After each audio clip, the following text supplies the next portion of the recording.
If you want to learn how to make a stop animation like this, keep watching. So first we're going to open Photoshop, and then we're going to select all of our photos and drag and drop them in. All right, once they're all loaded, they're going to be up here like this, and we're going to use this first photo here as our base. Now we're going to go to the second one, and we're going to select it, copy it, and then we're going to paste it back onto our base photo using Control V. If you want to double check, make sure you did that right, you can check your layers right here. Just make sure you have two different photos, just like this. Now that was my last one, so we have 11 slides in total here. And now we're going to come down to this button. You want to make sure it says Create Frame Animation. So if you need to change it, you could do it here and then click this button.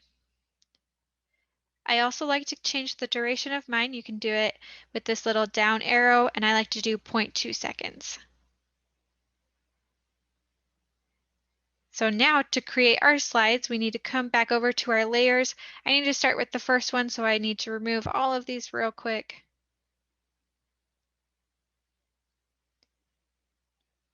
And then down by the trash can button, there's a little plus button. Click that, and that'll create your first slide. And then you're going to click the little view button again, add your second layer, and add a slide again. You're just going to keep doing that for all of them. All right, now we have all of them in, so you're going to make sure that loops forever and preview it. That looks pretty good to me. I think we're ready for export. So to export, you're going to go up to File, Export, and then Render Video. You can go ahead and copy the settings I have here, and then click Render.